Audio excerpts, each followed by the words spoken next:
Halo, sahabat pribadi, balik lagi sama gue Nizar. Kayak gimana intronya? Keren sih. Bodoh amat lah. Yang penting kan intinya. Ya intro sebenarnya berpengaruh sih, cuman ya nanti kalau sudah ketemu intro yang bagus, dipertahankan lah. Oke, kali ini gue akan bahas about something karena ini bukan serial suara Nizar juga. Gue di sini akan ya mungkin cerita juga, which is cerita ini menurut gue sangat bermakna dalam hidup gue, dan bagi kalian yang sedang merasakannya ini sangat relate ya. Ini mungkin sangat bermanfaat. So don't skip this video. Lalu apa sih yang akan gue bahas? Di sini gue akan bahas tentang insecurity. Ya benar, rasa insecure. Rasa dimana we are not sure about ourselves. Karena rasa ini juga we become strong, dan kita juga bahkan merasa hancur. Nah, sebelum gue cerita, kalau boleh kita tahu apa sih sebenarnya insecurity itu? Nah, insecurity adalah, sebentar saya browsing dulu karena saya lupa. Rasa insecure adalah Nah, insecure adalah merupakan salah satu kondisi mental ketika kamu merasa cemas dan takut secara berlebihan, sehingga kamu melakukan sesuatu dengan berhati-hati. Bahkan terkadang seseorang yang mengalami insecure sering menaruh curiga pada orang lain maupun di lingkungan sekitarnya. Anyway, bagi kalian yang masih bingung dengan penjelasan gue tadi, kalian bisa cari yang lebih detail di internet atau tanya-tanya di Halodoc atau di Wikipedia. I don't care. Yang jelas di situ sudah banyak dijelasin dan kalian bisa search sendiri, kalian bisa tafsiran sendiri dengan penafsiran kalian. Oke, back to topic. Jadi, rasa insecure ini tuh mulai muncul ketika gue waktu masih MI ya, which is gue selalu dibandingin sama anak temen ibu gue. Because he is always number one in the classroom dan dia jago matematika, men. Sedangkan gue ya basically emang udah dodol kalau matematika. Sampai sekarang pun gue lulus SMA, perkalian gak hafal-hafal. Dan progapit tetep aja gak ngerti-ngerti sama sekali.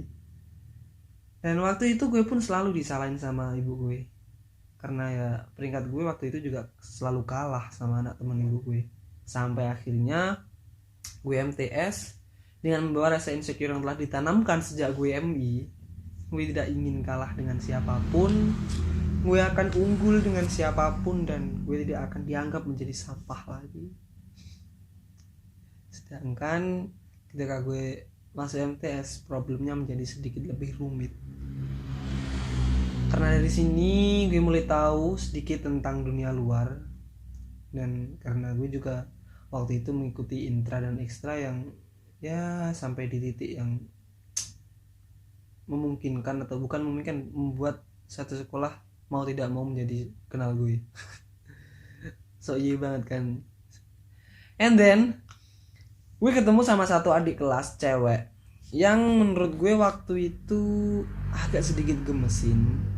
Bukan agak sih, ya emang udah gemesin, gue udah terpikat. So gue notice cewek itu hingga semesta memberikan rasa tanpa tahu yang sebenarnya. Gue menjalin hubungan dan gue pacaran. Gue cari info, gue pacaran cuma 3 hari, men.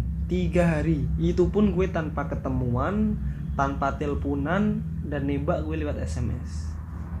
Bayangin cupunya gue waktu itu. Sialnya, setelah 3 hari putus sama gue, dia jadian sama temen gue satu sekolah, dan dia dating, anjing. Dia sama gue telepon aja gak mau, dan kata yang selalu aku ingat adalah ketika gue mau ngajak dia ketemu atau telepon, enggak, moh aku kan, fuck. Sialan, parahnya lagi, dia dating selfie pakai B612 yang waktu itu ketika kita foto muka kayak babi. Hancur kan, parah. Gue down sekali waktu itu. Kayak dengan ada apa dengan diri gue, kayak anjir, gue insecure parah waktu itu. Sialannya lagi, orang yang gue anggap sebagai teman malah tambah ngancurin gue. Sure, gak ada sama sekali supportnya. Meskipun ya tetap baik sama gue, cuman ketika gue lengah udah tuh habis gue buat bahan bulian. Raga dan nyawa merasakan di mana rasa insecure bersatu dalam diri dan bicara tentang semua kekurangan fisik. Mulai dari situlah ekstra dan intra yang gue ikutin hancur parah waktu itu. Ya karena urusan tampan dan kesempurnaan waktu itu benar-benar meracuniku. Ekstra dan intra yang aku ikutin ya benar-benar aku gunakan untuk pencitraan dan memas nafsu toksik. Semua berjalan dengan ketidakpuasan dan berakhir dengan berantakan lah. Karena mau mengatakan kehancuran juga nggak hancur-hancur banget. Cuman kalau berantakan ya agak sedikit relate sih. Dan semua kekacauan itu aku tanggung, aku ingat dengan betul, aku pikul semua beban itu hingga gue tiba di fase putih abu-abu. Fase dimana insecurity atau rasa insecure ini bertambah menjadi lebih kompleks. Anyway, melihat masa lalu dan cara semesta memainkan hatiku, waktu itu intra adalah suatu wadah yang ingin gue jauhi. But ada trigger yang membuat gue mutusin untuk tetap masuk intra dan ya sampai di titik waktu gue MTS lagi lah. Dan dari situlah problemnya menjadi semakin lebih pelik. Gengsi yang mulai tumbuh membesar, style fashion yang selalu aku hedon kan. Ya because basically pada waktu itu body gue sangat tidak support. Ya meskipun sekarang juga gak support sih Mas, cuman ya lumayan mendingan, gak seperti dulu. Dan gue juga gak insecure akan hal itu sekarang. Ditambah lagi urusan hati yang pada waktu itu selalu sinkron dengan masalah percintaan. Ya well, dari situ juga gue tahu bahwa untuk dapetin wanita yang lo mau, lo gak perlu menjadi orang lain dan merubah ketampanan yang Tuhan berikan kepada lo. The one God gave you is the best, right? Sampai at the point gue dihadirkan kembali dengan rasa yang membuat gue muak dan benci. Rasa dibandingkan terhadap orang lain. Sure, setelah masa MTS 3 tahun jauh dari rasa itu, kini di SMA harus mendapatkan hal yang menurut gue benar-benar muak. Setiap kinerja dan potensi gue saat ada masalah maupun menyelesaikan masalah selalu dibandingin sama orang lain. Dan parahnya lagi, orang yang gue anggap sebagai saingan itu adalah orang yang dijadikan sebagai bahan perbandingan. Fuck. Shit, I don't give a fuck. Urusan dibanding-membandingkan waktu itu benar-benar membuatku hancur. Parah, lebih parah dari MTS. Gue sampai tidak menjadi diri sendiri, man. Gue udah menjadi orang lain hanya untuk memvalidasi bahwa gue bisa. Try to impress adalah makan sehari-hari. In the end, gue ada di puncak event yang telah dibuat. Dan pada waktu di tengah-tengah acara, gue diam sebentar, merenung, lihat sekeliling, lalu gue ngomong pada diri sendiri, sebenarnya apa sih yang gue cari? Hingga akhirnya pertanyaan itu memenuhi setiap hari dalam pikiran gue. Hari demi hari terus terpikirkan akan pertanyaan itu. Apa sih sebenarnya yang gue cari?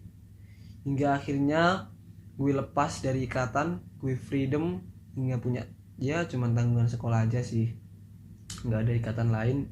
Mulai dari situlah jawaban demi jawaban mulai muncul, menjawab semua algoritma kehidupan yang selama ini membuat gue benar-benar insecure.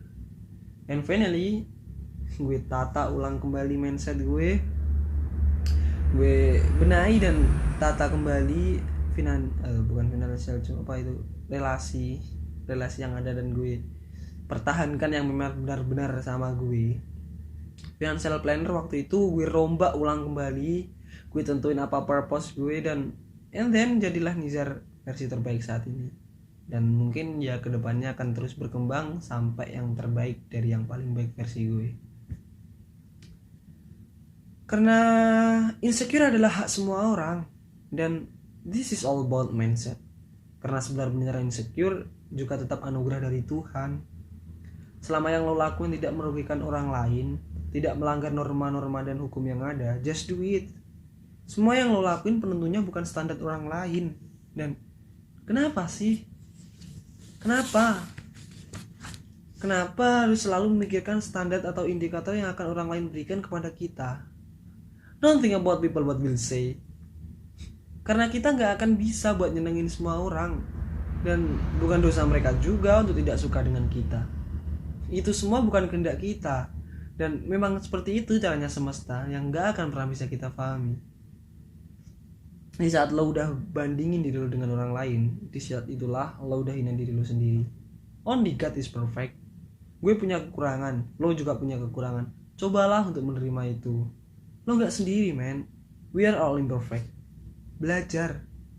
Kita sama-sama belajar untuk tidak fokus dengan yang terlihat dari luar. Sebelum beranjak ke orang lain, the first, love yourself. Hidupmu adalah tanggung jawabmu. Dan bagi lo yang belum bisa kalahin rasa insecure, semangat ya. Belajar dan bentuk PD lo. Jangan terus dicari. PD itu dibentuk bukan dicari. Karena ya gue ngomong gini bukan gue sok pinter anjing. Gue juga nggak bijaksana amat, gue juga nggak terlalu ngerti tentang kehidupan, ya umur gue aja masih berapa. Gue ngomong gini ya karena proses yang telah gue laluin, dan meskipun gue nanti juga akan tetap merasa insecure, setidaknya gue tahu lah apa yang harus gue lakuin dan kemana gue harus melangkah. Ya karena gue cuma punya purpose, gue tahu selanjutnya harus apa. So gue ngomong kayak gini karena ini adalah rumus hidup gue, gak bisa juga diterapin mutlak di kehidupan kalian. Karena kita hidup diciptakan dengan berbeda-beda dan dengan takaran yang berbeda-beda pula. So, buat rumus kalian sendiri dan jangan lupa bahagia.